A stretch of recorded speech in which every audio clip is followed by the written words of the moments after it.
President sent me an email about 5 or 6 months ago, and she said, "What do you think of this?" And it was something from Lizzie Simon, and it talked about her book, about being diagnosed with bipolar disorder, and the spunk and the courage that she had to decide to go and interview other peers of hers with the same disorder to see how were they managing. And she wanted to talk to those that were successful, those who didn't let it get in their way, those who knew how to roll with the punches. And I thought, you know, we need that girl here. We need to hear her.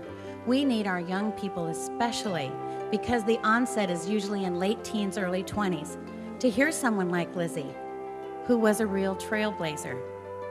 And the book's getting rave reviews that anyone with the disorder or family of friends with the disorder, it is a must read. Let's talk about the disorder. Are we making headway in diagnosing and treating the disease, you think? There's a lot of good news with bipolar disorder.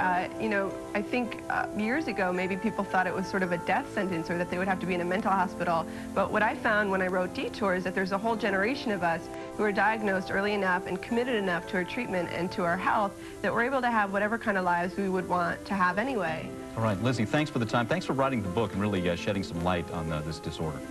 Thank you, Mike. Okay.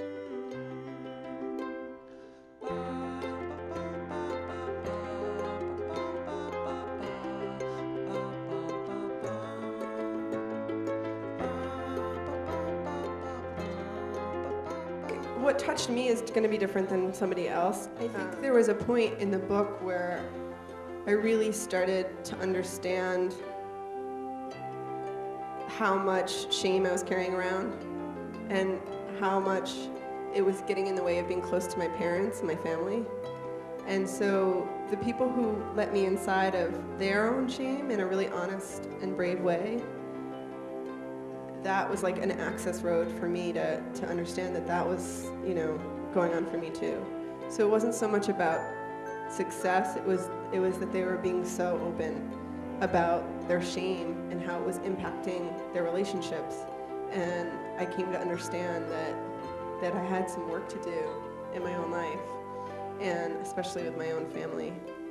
I went to mental health support groups, and I talked to doctors all over the country. People were very helpful. They wanted to connect me to the right people because, as I said, you know, there's sort of a void in our culture of information about it. So people were very helpful, and all these courageous people were willing to let me interview them and have their stories told in my book. Is stigma really important still? Because people seem pretty understanding about it. Well, it is.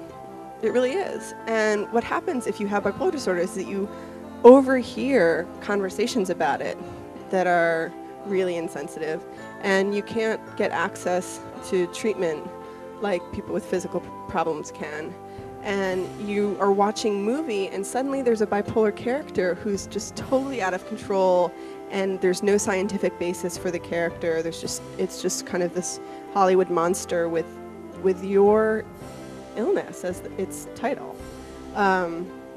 There was a study done a while ago that said 85% of the time that bipolar disorder was mentioned in the media, it was associated with a violent act, like a murder or whatever. When in fact, people with bipolar disorder are no more likely than any other group of people to be violent. So is there still stigma? Yes. And does it impact your identity? Absolutely. Your self-esteem? Absolutely.